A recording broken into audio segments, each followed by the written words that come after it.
안녕하세요, 피커셀입니다. 오늘은 요새 관세청에서 나오는 주요한 내용들만 좀 정리해서 소식을 전하고자 합니다. 요새 이제 관세청에서 수입 물품들에 대해서 체크를 이제 아주 꼼꼼하게 하고 있는데요. 주요한 내용들을 좀 사례들을 통해서 먼저 말씀드리고 정책이나 방향에 대해서 같이 말씀드리도록 하겠습니다. 최근에 정수기 필터가 대량으로 유통되는 사례들이 있었는데요. 이게 모두 브랜드 로고를 위조한 의혹을 받는 케이스입니다. 다들 아시는 이제 브리타 정수기라고요. 브리타 정수기의 이제 필터를 중국에서 위조 필터를 만들어 가지고 한국에 163만 점을 약 한 229억 규모의 이제 필터를 들여온 케이스를 적발한 사례입니다.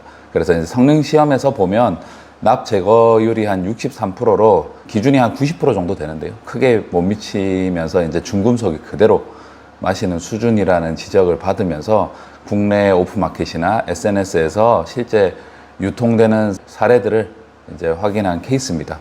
그리고 두 번째는요, 전자상거래 셀러의 SA급 위조품 밀수 판매에 대한 건인데요. 부산 세관에서 중국에서 제작한 고정밀 위조품을 국제 우편이나 특송으로 이제 분산 반입하는 케이스가 있었습니다. 온라인 이제 쇼핑몰에서 판매한 대표가 적발이 돼가지고요.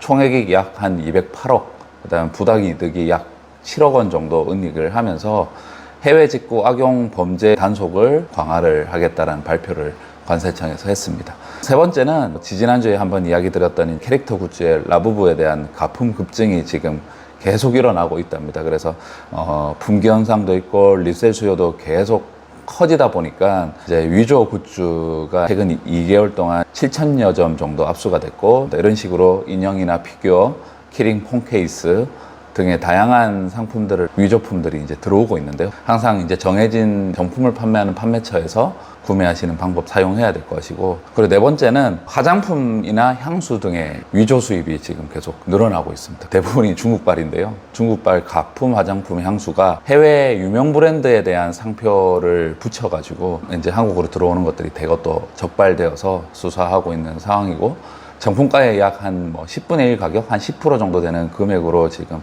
유통된 사례도 적발되고 있습니다. 그리고 다섯 번째는 안전인증 미비나 KC 인증이나 이제 허위 표시, 생활 전기용품들이 이제 관세청의 인증 절차를 거치지 않고 허위 표시나 KC 미표시를 통해서 다수 적발. 이런 것들도 대부분이 해외 직구나 특송을 통해서 이제 소비자 안전 위협 품목으로 지금 집중 단속하고 있는 상황입니다. 이런 식으로 지금 한 5가지에 대한 사례들이 지금 있는데요. 관세청이 이러한 적발을 통해서 어떤 이제 처벌이나 법적 리스크가 있는지 짚고 넘어가겠습니다. 첫 번째는 이제 상표권입니다. 이제 타인의 등록 상품을 위조나 모조 사용했을 경우에 수입이나 판매 시에 7년 이하의 징역 또는 1억 원에 대한 벌금, 그다음에 관세법의 밀수나 허위 신고로 인해서 정상 통관 없이 반입하거나 허위로 이제 신고나 분할 반입 시 5년 이하의 징역 또는 물품 원가 10배 이상을 벌금으로 맞는 부분도 있습니다. 그래서 구매 대행업자도 허위 신고에 이제 형사처벌에 될 수 있는 대상이 명시가 되었기 때문에 항상 조심하셔야 되고요. 대법원 판례로 3월 달에 나왔던 내용인데, 해외 직구 구매자 개인은 원칙적으로는 밀수입 주체로 보지 않지만 수입자인 판매자나 사업자가 분할이나 위장, 반입할 경우에는 밀수 범죄로 성립된다라는 판례가 나왔습니다. 그래서 이제 수입 주체 형태에 따라서 책임 범위가 달라질 수 있기 때문에 항상 꼼꼼하게 잘 체크해서 수입을 하셔야 되고요. 플랫폼의 리스크인데요. 플랫폼이 이제 이런 IP나 가품에 대한 대응 강화를 이제 확대는 하고는 있지만 셀러 계정이나 정지나 정산 보류, 대량의 페널티를 강력하게 하고 있는 상황이어서 플랫폼을 이용해서 판매를 하고 계시는 셀러들의 경우에는 이런 부분들도 조심해서 진행하시면 되겠습니다. 특히 최근에 쿠팡이 가품과 관련된 제품들을 굉장히 지금 타이트하게 단속하고 있어서 계정이 정지되거나 해당 그 상품 페이지가 자동으로 내려가는 일들이 너무 많이 생기고 있기 때문에 셀러들은 주의 깊게 잘 체크하셔야 될 것 같고요. 해외 오픈마켓의 해외 직구나 가품에 대한 차단 대책이 강화되고 있기 때문에 수입 대행 업체들이나 셀러들이 체크하셔야 될 것입니다. 그래서 에이전시들 입장에서 어떤 부분들을 좀 체크해야 될지를 먼저 한번 말씀드리자면 수입자에 대한 인식을 조금 명확하게 할 필요가 있습니다. 관세법상에서 허위신고 처벌 조항에 구매 대행업자라는 걸 이제 명시를 했고 수입 신고나 표시, 안전인증 책임은 실제 수입자, 에이전시에 기속된다라고 지금 이야기하고 있습니다. 그래서 고객이 요청해서 들여온 물건이다라고 이야기하더라도 면책되지 않은 부분을 잘 체크하셔야 되고요.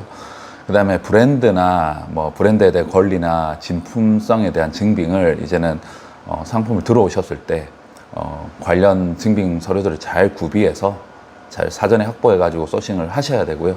그게 안 되면은 이제 그 세관에서 다 통관 보류를 걸어 놓고 증빙이 될 때까지 소명을 하고 소명이 안 되면 폐기되는 부분들이 있으니까 항상 체크해서 진행하셔야 됩니다. 인증 부분들도 뭐 KC 인증이든 어린이 제품에 대한 인증이든 위생 품질에 대한 인증이든 개별 인증에 대한 확인들을 미리 체크하고 안 되어 있다면 진행하셔야 되고, 그 다음에 운송 통관 방식에 대해서도 조금 고려를 잘 하시고 들어오셔야 될 건데요. 분산 반입하거나 뭐 수취인을 쪼개기 위해서 들어오게끔 해서 이제 개인 통관처럼 이제 보여지게끔 한 다음에 사업자가 통관하는 형식은 적발 시에 밀수나 허위 신고로 전환될 수 있기 때문에 그런 법적 리스크를 잘 관리하셔야 될 겁니다. 그리고 마지막으로 판매를 할 때나 CS 정책들을 가지고 진행할 때 플랫폼에서는 이제 가품에 대한 대응 정책이 워낙 까다롭고 이제는 빡빡하기 때문에 물건을 다 판매하고도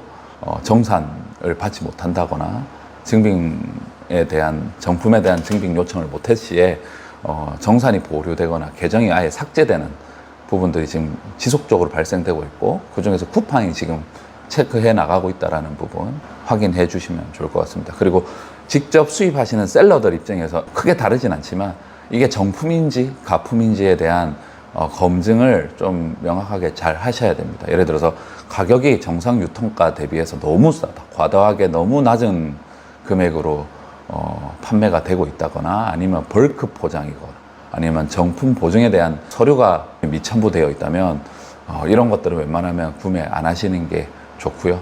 소비자 입장에서는 가품들이나 이제 위조품들을 이제 좀 신고하는 채널들도 있습니다. 그래서 고객님들께서 가품을 구매하시고 그런 피해를 받으셨을 때 특허청에 지식재산침해 원스톱 센터 1666-6464로 연락하시면 신고하실 수 있고요.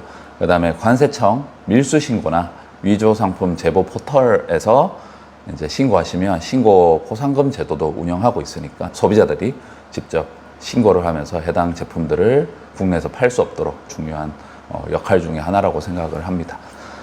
그리고 오늘은 두 번째 내용으로는요, 관세청에서 7월달 월간 수출입 현황에 대한 데이터가 나와서 한번 설명을 좀 드리려고 합니다. 이제 수출은 608억 달러로 전년 동월 대비 한 5.8% 정도 증가했고요. 2개월 연속 수출 증가세를 기록하면서 7월 기준 역대 최대치를 기록했습니다. 그리고 수입은요, 이제 5억 42억 달러로 전년 동월 대비 한 0.7% 증가해서 무역수지 흑자 규모는 한 66억 달러, 6개월 연속 흑자를 지금 지속하고 있는 중입니다. 이 중에서 수출 증가 품목은 뭐 이제 반도체 한 30% 정도 증가했고요. 그 다음에 자동차 6.3%, 선박 한 114% 정도 늘어서 수출 증가의 주요한 항목으로 세 가지 품목이 이제 증가했다고 보시면 되고요. 그 다음에 수출 감소한 품목은 석유 제품, 자동차 부품, 무선통신기기 등이 빠진 걸로 보이는데, 결국에는 이런 부분들은 다 중국의 영향들로 인해서 경쟁력을 좀 잃으면서 수출 감소가 좀 된 것으로 보여집니다. 반대로 저희가 이제 수입하는 것처럼 수입 증가 품목에 대해서 말씀드리자면 기계류가 한 12% 정도 증가했고요. 가스가 0.2%, 승용차가 한 9.6% 정도 늘었습니다. 그렇다면 반대로 수입 감소한 품목은 원유가 한 16% 정도 감소했고요. 그 다음에 의류나 컴퓨터 쪽의 제품들이 감소한 것으로 보여집니다. 수출 감소 국가로는 중국이 계속 빠지고 있고, 그 다음에 수입 증가 국가로도 반대로 중국이 좀 늘어나고 있는 상황입니다. 한 4% 정도 늘었습니다. 그래서 최근에 다시 좀 중국 쪽의 수입 증가가 이루어지고 있고요.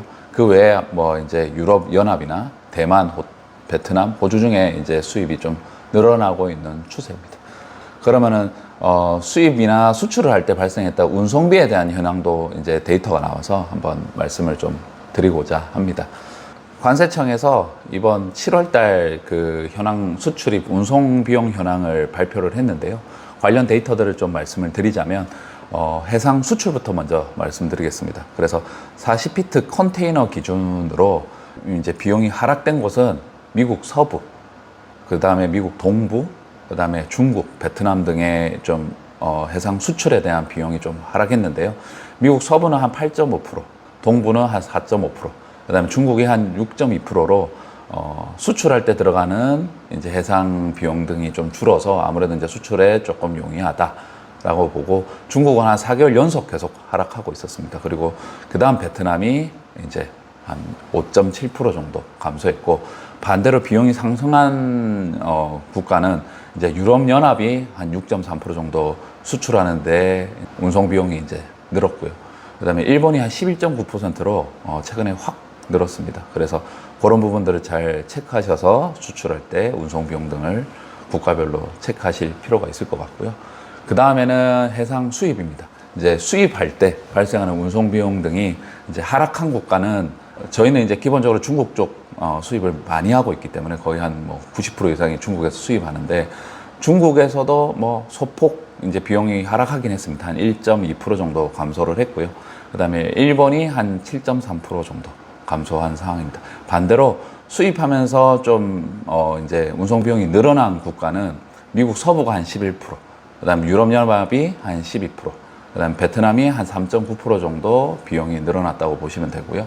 그래서 결국에는 해상 수입과 수출을 보면 공통적으로 유럽연합 쪽이 유럽으로 보내는 운송 비용 등이 좀 큰 폭으로 뭐 10% 이상 늘어났다라고 종합적으로 보시면 될 것 같습니다. 그 다음에 이제 항공에 대한 이제 이야기를 좀 드릴 건데요. 항공 수입은 이제 키로당 기준입니다. 그래서 비용이 좀 수입할 때 대부분이 해상으로 많이 하긴 하지만, 이제 항공으로 수입하는 미국이 한 17% 정도 하락해서 항공으로 좀 수입하는 비용에 굉장히 좀 아낄 수 있는 상황들이 발생했고요.